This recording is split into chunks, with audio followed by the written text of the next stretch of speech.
We begin this hour on the 4th of July when Americans will gather to celebrate the birth of a nation founded on an extraordinary promise that all are created equal, endowed with unalienable rights, and that governments derive their just powers from the consent of the governed.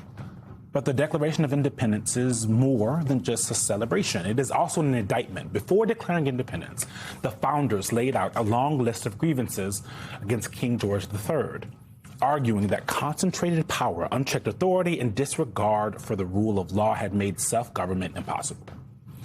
250 years later, some of those same principles at the heart of the Declaration are once again being tested. There are concerns over Donald Trump and his administration's use of executive authority, conflicts with the judiciary, the treatment of political opponents, the independence of government institutions, the limits of presidential power. It is as if the founders were clairvoyant. It's actually hard to tell if some of those grievances written back in 1776 were about King George or a warning about our current president. They wrote, "He has obstructed the administration of justice." President Trump has not been shy about using the Justice Department as his own personal law firm to go after his perceived enemies. He's demanded it publicly. They wrote then, "He has kept among us in times of peace standing armies without the consent of our legislatures." Los Angeles, Washington, D.C., Portland, Chicago, Trump deployed the National Guard to numerous cities against the wishes of their local elected leaders. They wrote, "For imposing taxes on us without our consent, Trump bypassed Congress's authority when he implemented his worldwide tariffs that ultimately cost Americans more money on basically everything." They wrote, "For depriving us, in many cases, of the benefits of trial by jury. Trump has faced numerous court battles over the due process rights of immigrants and has even weighed suspending habeas corpus." And they wrote, "He has excited domestic insurrections amongst us." January 6th, anybody? Hundreds of Trump's devout followers said it themselves in court filings and transcripts after the insurrection that it was Trump's repeated calls to action that incited them. And of course, unlike the circumstances the founders faced, Trump's not a king. But it's not hard to wonder if today's administration rings closer to autocratic forms of government than the constitutional republic the 13 colonies created to secure the unalienable rights of life, liberty, and the pursuit of happiness.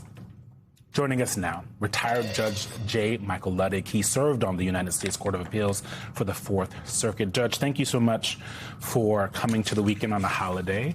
I'm going to keep going with kind of this idea of what America is. David Ignatius of the Washington Post wrote an op-ed on Thursday. I'm going to read it to you, some of it to you. "If we're honest on this July 4th, we must admit that the sturdy American men and women who made the revolution are a distant historical memory.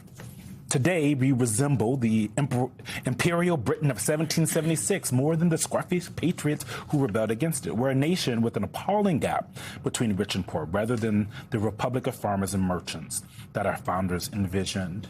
250 years into this country, with all of that said, how are you envisioning this country right now?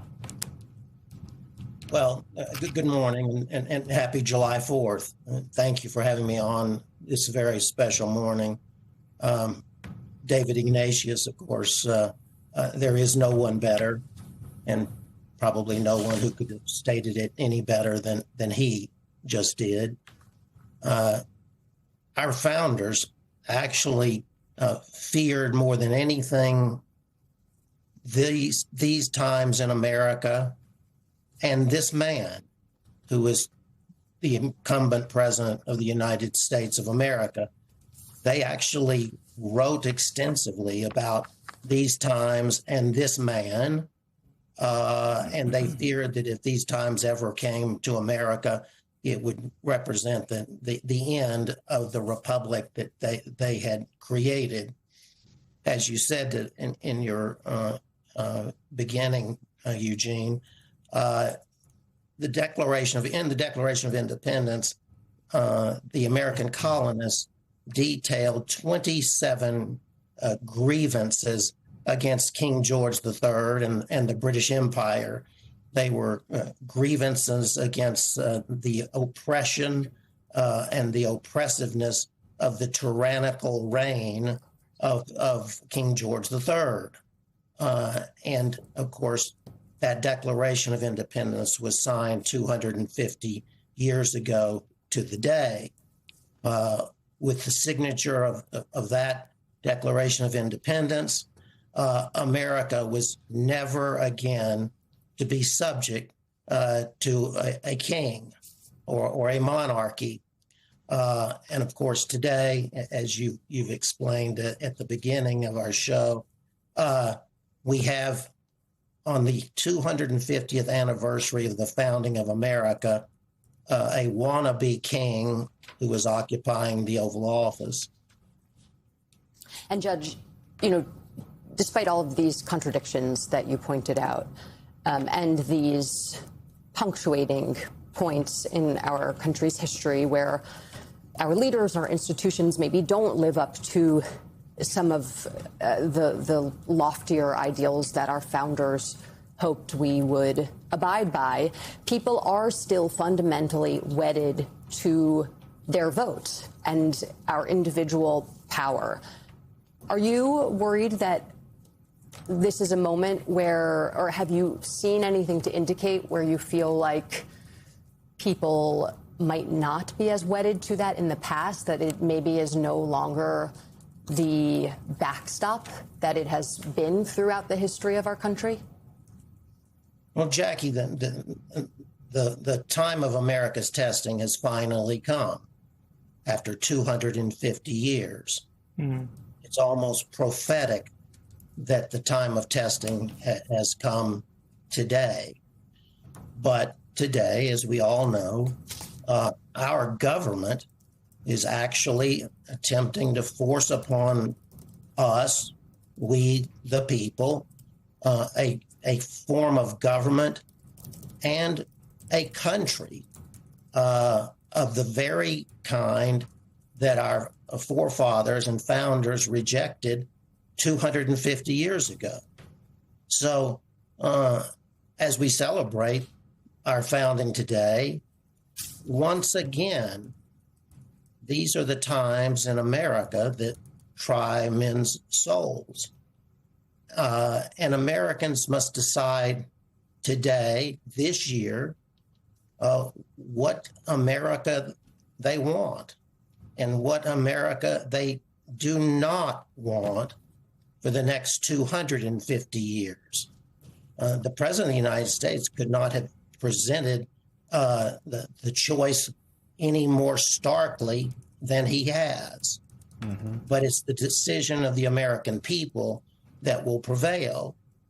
Now, to your question, of late, but only as of late, I have seen hope in the American people, that they are beginning to rise up and reject this government and this president and all that he and it represent. The American people, I believe, have finally come to their senses in a way and understood what vision of America this president and our current government has. And Americans don't want that, and neither do we here on this show today. If we have the courage in our breasts and the hope in our hearts that our founders had 250 years ago, when they pledged their lives, their fortunes, and their sacred honor to create this country, then we will long endure. Judge Jane Michael Luttig, thank you so much for your time and your thoughts this morning.